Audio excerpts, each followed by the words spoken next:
اصل تو 5 فرائض ہی ہیں، لیکن اس کے ساتھ ساتھ ہم سنت اور نفل کیوں پڑھتے ہیں؟ جو نماز کے بعد سنت نمازیں ہیں یا نفل نمازیں ہیں، یہ دراصل ہمارے فرائض کی کمی کو پورا کرتی ہیں.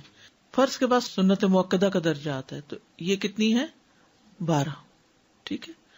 فجر میں 2، ظہر میں 4 پہلے 2 بعد میں، مغرب میں 2 بعد میں، عشاء میں 2 بعد میں فرضوں کی.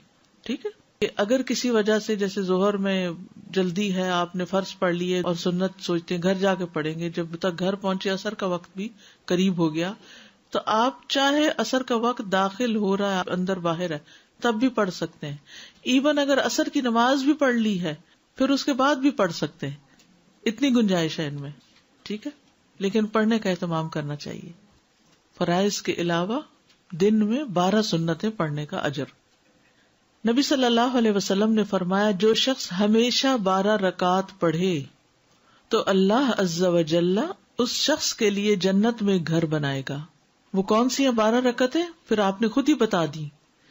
ظہر سے قبل 4، ظہر کے بعد 2، یہ سنت مؤکدہ کی بات ہو رہی سب.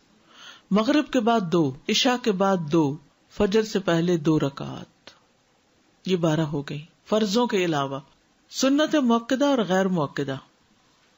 بعض اہل علم کے نزدیک سنت مؤکدہ سے مراد وہ سنتیں ہیں جنہیں نبی صلی اللہ علیہ وسلم نے ادا کیا اور ان پر ہمیشگی اختیار کی، جیسے رواتب سنتیں کا سنن الرواتب، یعنی جن کو چھوڑا نہیں آپ نے، جو فرض نماز سے پہلے اور بعد کی سنتیں اور وتر وغیرہ ہیں، جو ابھی اوپر آپ جن کی تفصیل پڑھی. اور سنت غیر مؤکدہ سے مراد مطلق سنتیں ہیں جن پر نبی صلی اللہ علیہ وسلم نے ہمیشگی اختیار نہ کی، ان کو غیر مؤکدہ کہتے ہیں. ٹھیک ہے. جیسے عصر سے پہلے کی 4 رکعتیں، یا ظہر کے آخر میں 2 نوافل جن کو آپ کہتے ہیں. سنت مؤکدہ کون کون سی ہیں؟ فجر سے پہلے کی 2 سنتیں، ظہر سے پہلے کی 4 سنتیں، ظہر کے بعد کی 2 سنتیں، مغرب کے بعد کی 2 سنتیں، عشاء کے بعد کی 2 سنتیں. اور غیر مؤکدہ کون کون سی ہیں؟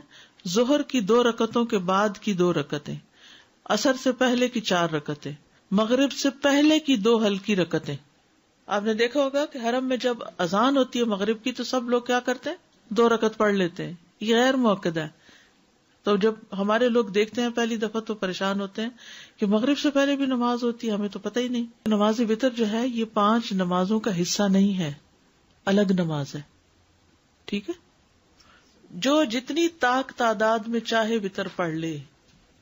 اب وہ ایوب انصاری سے مروی، وہ کہتے ہیں کہ رسول اللہ صلی اللہ علیہ وسلم نے فرمایا، وتر پڑھنا ہر مسلمان پر حق ہے، بس جو 5 وتر پڑھنا چاہے تو 5 پڑھ لے، جو 3 پڑھنا چاہے تو 3 پڑھ لے، جو 1 پڑھنا چاہے وہ 1 پڑھ لے. میجورٹی 3 ہی پڑھتی ہے، لیکن کبھی سفر ہوتا ہے، کبھی بیماری ہوتی ہے تو کوئی حرج نہیں، یعنی رخصت تو موجود ہے نا.